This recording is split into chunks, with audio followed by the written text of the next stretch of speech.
Tonight's homework will involve more challenging problems.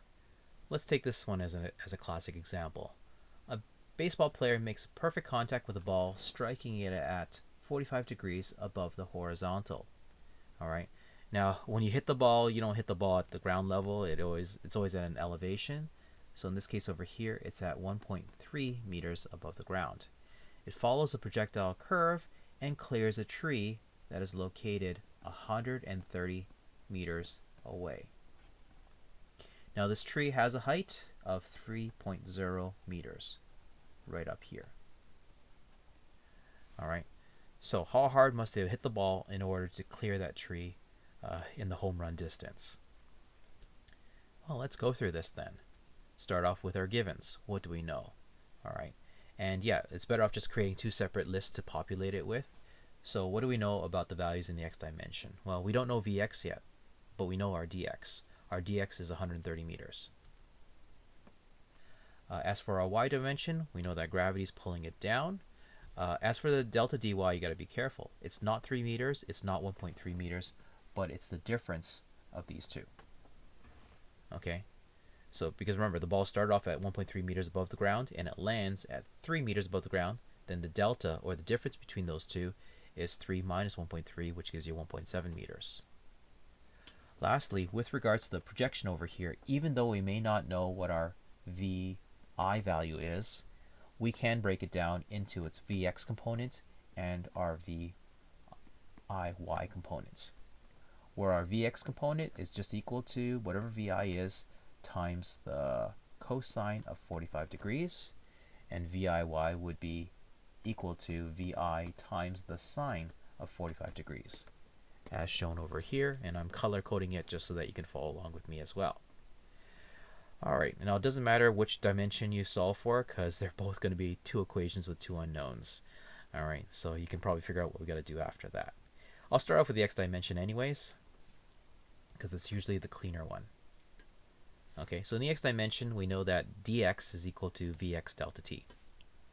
Vx is equal to vi times cosine of 45, and dx is equal to 130 meters. So we can sub it in, and then we have equation number 1. Now, what are we going to isolate for? Time or speed? Truthfully, the preference is up to you. I'd recommend to isolate for speed. Okay, and I'll explain why afterwards. This is just my preference. You don't have to follow it. I'd recommend it. All right.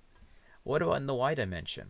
Well, if you take a look at it, you have your ay, viy, delta dy, and hey, I guess you have to use that third kinematic equation, which often requires you to use the quadratic formula, and that's where the scary part comes in.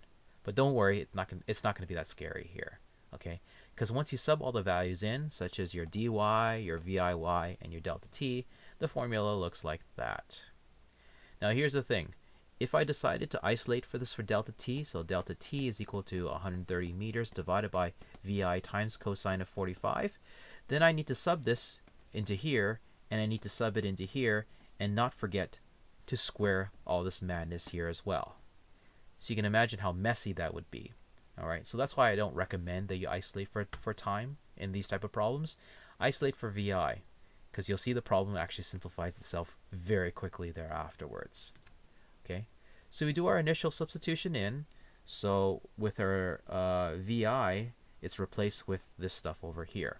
So we have our 130 meters, cosine 45 delta t here. And don't forget about this. A lot of students forget to place that in the numerator still. So we're left with this expression. Kind of automated it. The delta t's will divide each other out, and that's fine. So you get a constant is equal to constant plus a coefficient times delta t squared. I hope you can see how straightforward it is to solve from here and beyond. All right. So it's really just dealing with some number manipulation, rearranging, and simplifying, and that's it. And you'll get to your answer. So it took 5.11 seconds for it to reach its destination. So it traveled 5.11 seconds horizontally and 5.11 seconds vertically.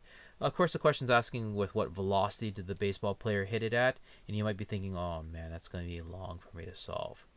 But it's not. You know why? Because you already made the formula. Here's the thing. This vi over here is not vix, it's not viy. It actually is the vi. It is the initial velocity.